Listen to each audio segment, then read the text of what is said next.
তবে মসজিদের শুরু থেকেই একটা গোষ্ঠী যারা এটার বিরোধিতা করে আসছে এবং যারা চাচ্ছে না এখানে মসজিদ হোক, যদিও এই মসজিদের স্থানটা আমার ওয়ার্ডে যারা রয়েছেন, আমার অভিভাবক যারা রয়েছে, তারা এটাকে ওয়াকফ করে দিয়েছে ফি সাবিলিল্লাহ মসজিদের জন্য। তো সবার জন্য এটা উন্মুক্ত করে দিয়েছে, কিন্তু একটি হিংসাত্মক গোষ্ঠী যারা এটাকে চায় না, এবং এটা এই যে জ্বালিয়ে দেওয়া, যে এটা একটা দীর্ঘ পরিকল্পনার মাধ্যমে করেছে এবং একদমই সূক্ষ্মভাবে জ্বালিয়ে দিয়েছে। যারা প্রত্যক্ষদর্শী আগুন নিভাতে আসছে, তারা কিছু লোককে তারা দেখেছে, তবে তাদের মুখোশ পরা ছিল, যারা হাতে লাঠি ছিল, যেন মানুষ পানি নিয়ে আসতে না পারেন, আগুন নিভাতে না পারে, এরকম। তো এই গোষ্ঠীটা কারা? এটা প্রথমে তো আসলে যারা এটার বিরোধিতা করেছে, ওই বসতির পশ্চিম পাশে যারা বসত করে থাকেন, ওনারা এটার বিরোধিতা করেছে। নাম যদি একটু জানি আমরা। সম্ভবত উনি, নামটা আমার মনে নেই, উনি পেশায় গ্রাম্য পল্লী চিকিৎসক, তো ডাক্তার খলিলুর রহমান।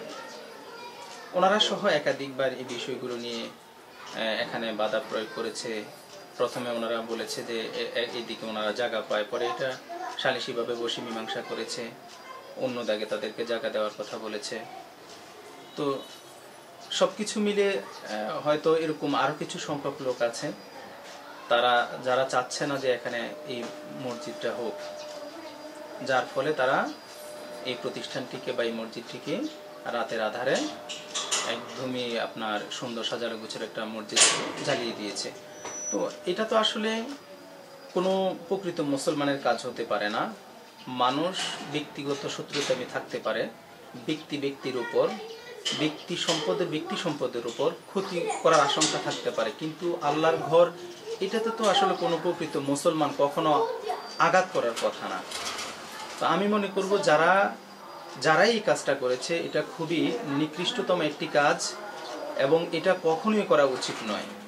এবং এরা মুসলমান কিভাবে দাবি করে, আমার কাছে এটা বোধগম্য না। এটা খুবই আপত্তিজনক একটি কাজ। কারো ব্যক্তির সাথে যদি শত্রুতামি থাকে, তাহলে এটা ব্যক্তি টু ব্যক্তি কিংবা তার ব্যক্তিগত কোনো বিষয় ক্ষতি করা যেতে পারে, যদিও ক্ষতি করা উচিত না। কিন্তু আল্লাহর ঘর, যেখানে মানুষ উন্মুক্তভাবে সিজদা করে, যেখানে মানুষ আল্লাহকে ডাকে, ওখানে 5 ওয়াক্ত নামাজ জামাতে হতো, নির্ধারিত ইমাম ছিলেন, 5 ওয়াক্ত আজান হতো, তাহলে এরকম একটি চলমান মসজিদ পুড়িয়ে দেওয়া, এটা তো একদম মানে নিঃসঙ্গতার বর্ণনা করা যায় না। এতটা নিম্ন স্তরের মানুষ বা এতটা নিম্ন স্তরের মন মানসিকতার লোক। তো এটি আসলে খুবই দুঃখজনক এবং আমরা একাধিকবার বিভিন্ন প্রশাসনের কাছে গিয়েছি।